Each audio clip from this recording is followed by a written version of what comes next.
This channel does not promote any violent, harmful, or illegal activities. All content provided by this channel is meant for an educational purpose only.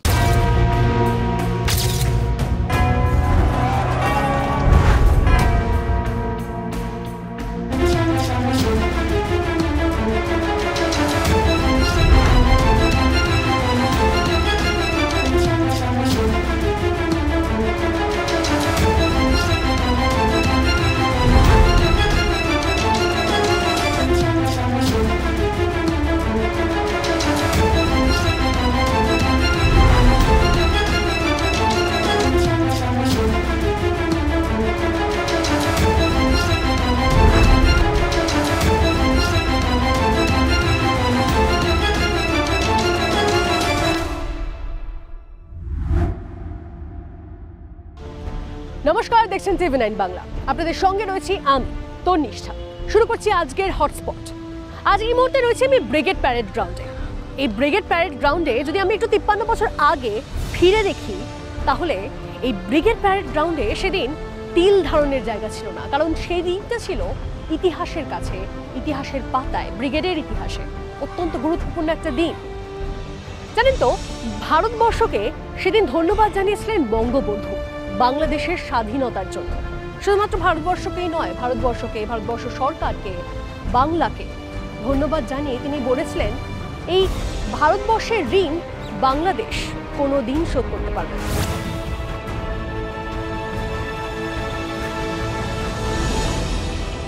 না, দেখুন, ভারত কখনো ঋণ শোধের দাবি করেনি, বরং যখনই বন্ধু দেশ কোনো বিপদে পড়েছে তখনই সাহায্যের হাত বাড়িয়ে দিয়েছে। কিন্তু এর প্রতিদানে ভারত কি পাচ্ছে? সকলেই জানে বাংলাদেশের পরিস্থিতি ক্রমশ উত্তপ্ত হয়ে উঠছে, বাংলাদেশের পরিস্থিতি যত দিন গড়াচ্ছে। কিন্তু তার মধ্যেই দেখুন প্রতিদানে ভারত কি পাচ্ছে জানেন?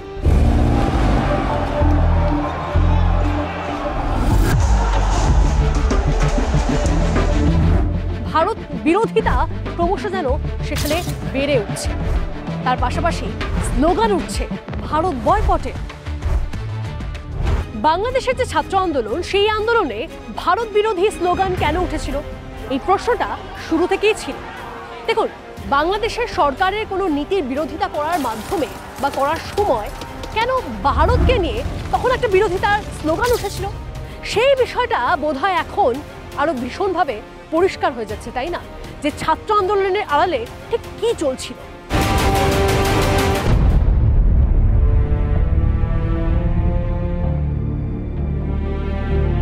বাংলাদেশের জামাত এই দেশে জঙ্গি কার্যকলাপ চালানোর চেষ্টা করে গেছে অনেক দিন ধরে, সে বিষয়টা কারোরই খুব একটা অজানা নয়। আর অনুপ্রবেশকারীদের সংখ্যা দিন দিন তো বাড়ছে, প্রচুর অনুপ্রবেশ হচ্ছে, এরকম তথ্য তো সামনে আসছে, খবর হচ্ছে। কিন্তু বিষয়টা কি বলুন তো, এই বাংলার মানুষের সঙ্গে খুব সহজেই বাংলাদেশের যারা অনুপ্রবেশকারীরা তারা মিশে গিয়ে থাকতে পারে, সেই সুযোগ নিতে পারে। কেন?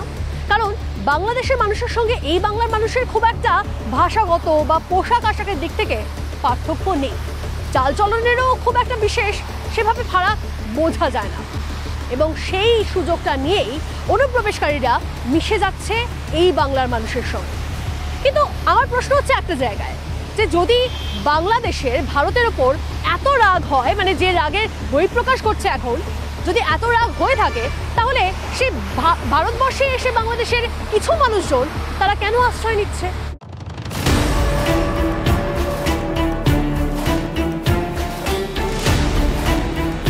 আর সকালে ঘটনা বলি আপনাদের একটা, এক বাংলাদেশি নাগরিক 2 বছর ধরে ভারতে থাকছিল, তাও আবার ভুয়ো পরিচয় নিয়ে।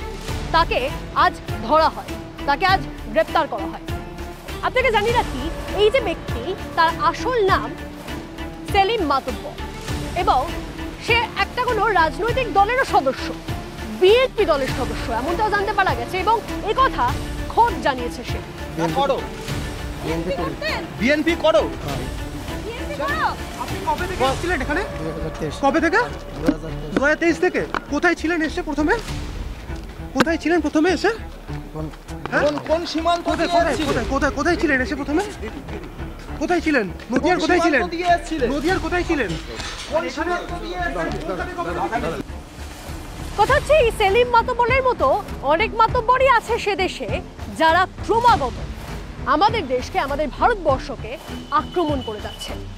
প্রশ্ন একটাই, দেখুন, ভারতবর্ষ যদি কোনো কারণে, মেনে নিন কোনো একটা কারণের জন্য, যদি বাংলাদেশের ওপর থেকে তাদের যে সাহায্যের হাত, সেই হাত ফুটিয়ে নেয়, তাহলে বাংলাদেশ তারা আদৌ পারবে তো নিজেদেরকে টিকিয়ে রাখতে? তারা আদৌ সেলফ সাফিসিয়েন্ট তো? কারণ বাংলাদেশকে অনেক ক্ষেত্রে ভারতের ওপর নির্ভর করতে হয়, যেমন বাণিজ্য, বিদ্যুৎ, শিল্প, শিক্ষা, চিকিৎসা, কতগুলো বলবো। এই সমস্ত ক্ষেত্রেই তো তাদেরকে আমাদের ওপর নির্ভরশীল থাকতে হয়। সাধারণ চিকিৎসার বাইরে চিকিৎসার যে কোনো প্রয়োজনে বাংলাদেশকে নির্ভর করে থাকতে হয় বাংলার উপরে বা ভারতবর্ষের উপরে। এই দেখুন না, কলকাতার মুকুন্দপুর সংলগ্ন এলাকায় যাদের যাতায়াত আছে আপনাদের, তারা অনেকেই জানেন আসল সত্যিটা কি। মুকুন্দপুর সংলগ্ন এলাকায় যে হাসপাতালগুলো আছে, সেখানে কত কত বাংলাদেশি মানুষদের ভিড়। চিকিৎসার কারণে তারা সেখানে আসেন, সেখানে ছুটে আসেন। আর প্রশ্ন ঠিক এই জায়গাগুলোতেই, জানেন তো, প্রশ্ন যে এই সাহায্যটা তারা আর পাবে তো যদি কোনো কারণে ভারত তাদের ওপর থেকে সাহায্যের হাত গুটিয়ে নেয়। এই ডাক্তার দেখাতে আসছে। এখানে আপনাদের চিকিৎসা? জি জি, এখানেই আমরা প্যারালাইস হাসপাতালে আমরা চিকিৎসা করি। বাংলাদেশের অনেক মানুষ তো আসলে নির্ভর করে, তো আসলে আমরা কখনোই আশা করি না, যেহেতু আমরা আমাদের ইন্ডিয়া হলো সব থেকে একটা বন্ধু রাষ্ট্র এবং বরাবরই সেটাই হয়ে আসছিল, কিন্তু হঠাৎ করে কিছু বিশৃঙ্খলার কারণে এটা একটা তৃতীয় গ্রুপ, আশা করি আমরা মনে করতেছি আর কি, তৃতীয় গ্রুপ এটা সুযোগ নেওয়ার সুযোগ নিচ্ছে আর কি। এটার দ্বারা বিশেষ করে আমাদের বিশেষ করে অনেক ক্ষতি হয়ে যাবে। এটা সবাই আর কি ক্ষতি, আমাদের তো বিশেষ করে অনেক ক্ষতি।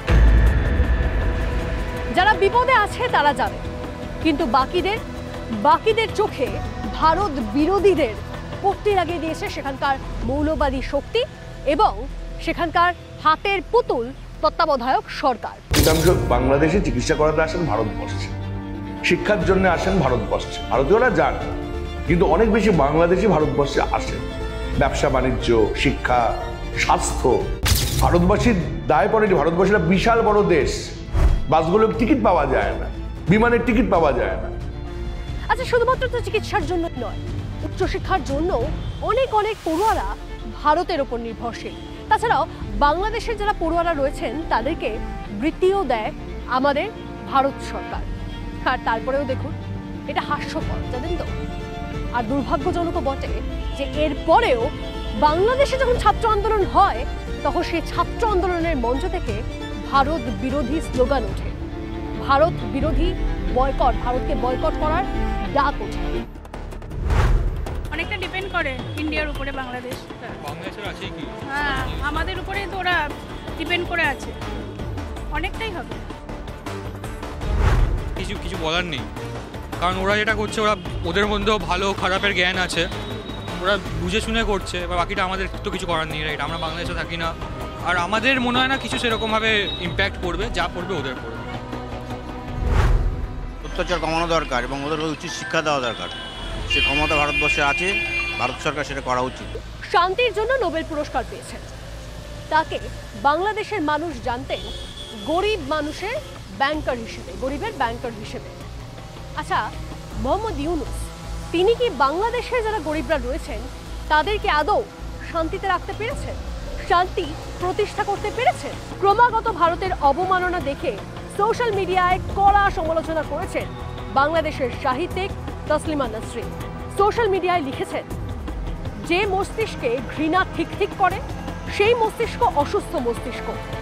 দুঃখ এই, বাংলাদেশ নামের দেশটি অসুস্থ, অশিক্ষিত, অপ্রকৃতস্থ লোকের দেশ হয়ে উঠছে।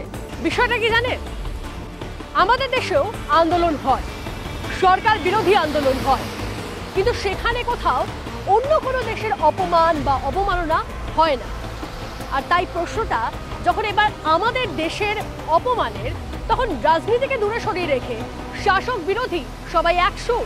সংখ্যালঘু দেখলে পরেই করছো তাকে ধাওয়া, সংখ্যালঘু দেখলে পরেই করছো তাকে ধাওয়া। তোমার নেতা সত্যি নাকি শান্তি নোবেল পাওয়া? বৃথা জেনেও পুষছি মনে আশা, সেই আশাতে তোমরাও গান গাও। বৃথা জেনেও পুষছি মনে আশা, সেই আশাতে তোমরাও গান গাও। সবটা আজও হতেই পারে ভালো, ঘৃণা ছেড়ে গোলাপ যদি না। এই ইউনূস যেভাবে বাংলাদেশকে গত প্রায় 90 দিন ধরে চালাচ্ছেন, একটা সম্পূর্ণ বেআইনি সরকার চলছে। যেভাবে অন্য ধর্মের ওপর, বিশেষত হিন্দু ধর্মের ওপর যে আক্রমণ চলছে, তাতে আমি মনে করি নোবেল কমিটির এই মুহূর্তে তার নোবেল পুরস্কার ফিরিয়ে নেওয়া উচিত।